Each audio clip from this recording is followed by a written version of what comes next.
They called it a birthday intervention. And when I first heard the words, I thought it was a joke. I had just turned 28, and my parents, who always loved drama, decided that my life was somehow spiraling out of control. Little did I know, walking into that room would completely change my life that night.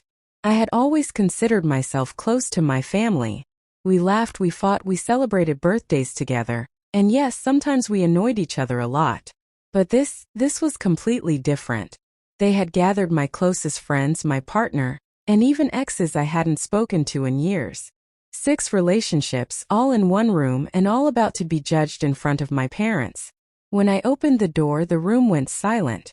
My mother's face was a strange mix of pride and concern, while my father just smiled like someone who had won a small battle. I could feel the tension pressing down on me.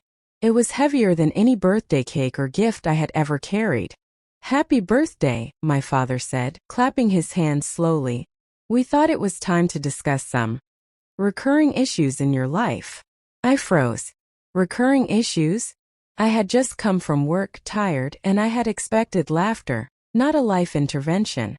Sarah, my best friend, tried to lighten the mood. "It's okay, this is unusual, right?" Her smile was nervous, but her eyes showed the same fear I felt. Then my mother spoke, and her words cut deep. "We've noticed that you seem stuck in the same patterns, and some of your choices, well, they affect everyone around you." I blinked, trying to understand. Patterns? Choices? I didn't know they were going to analyze my entire life, my decisions, in front of everyone. The first complaint came from my partner. I just feel like I'm not being heard. That we're all drifting apart." Before I could respond, my mother turned to my ex, who had agreed to come because apparently, family interventions help with closure. And just like that, they laid out every complaint anyone had ever had against me. 6 people, 6 relationships, all unraveling right before my eyes on my birthday. I felt my heart racing. My hands shook. My throat tightened. But in that chaos, something inside me shifted. I realized this wasn't about me being wrong. It was about control. My parents had planned this whole event to make me feel small, to force me to follow their version of a perfect life. But as I stood there watching my relationships falter, I saw something else too. An opportunity to reclaim my life, my voice, and my boundaries. I took a deep breath and spoke. "My choices are mine. I've made mistakes, yes, but I've grown. And I won't let this intervention define my relationships or my happiness." A silence fell over the room. The kind of silence that makes everyone uncomfortable because they realize the person in front of them is no longer afraid. One by one, they tried to argue, to guilt me into apologizing for things I hadn't done. But I stood my ground. I refused to be shamed. I refused to let my birthday be a trial for my life. By the end of the night, 6 relationships had ended.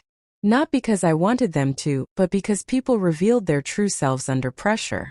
Some were toxic. Some were selfish. Some simply couldn't handle me being real and standing up for myself. It hurt. Birthday cake couldn't hide the sting of disappointment. Confetti couldn't mask the shock of betrayal. Even the people you trust can disappoint you. But despite the pain, I felt free. For the first time in years, I felt unapologetically me. Untethered from other people's expectations. Fully aware of my own worth. As the night wound down, I sat alone in my room thinking. I thought about the lessons hidden in that chaos. The importance of boundaries. The courage it takes to stand up to manipulation. The shocking truth that growth sometimes comes from endings, not beginnings. And through it all, one thought stayed in my mind. This birthday intervention, planned so carefully, had given me the most unexpected gift of all: clarity. Clarity about who truly cared, who respected me, and who would walk away when confronted with authenticity. By the time I fell asleep, I was exhausted, but at peace. The relationships that ended weren't just endings. They cleared space for new connections, healthier relationships, and a life I define on my own terms. The next morning, I woke up with a sense of purpose. My phone was full of messages, some confused, some angry, some supportive. Friends and family reached out, unsure of what had happened. But one thing was clear. The intervention had changed everything. I realized that night wasn't punishment. It wasn't about shaming me. It was a mirror. A mirror showing the reality of my choices and the true character of those around me. Some people left because they weren't ready for the truth. Others stayed because they valued the real me.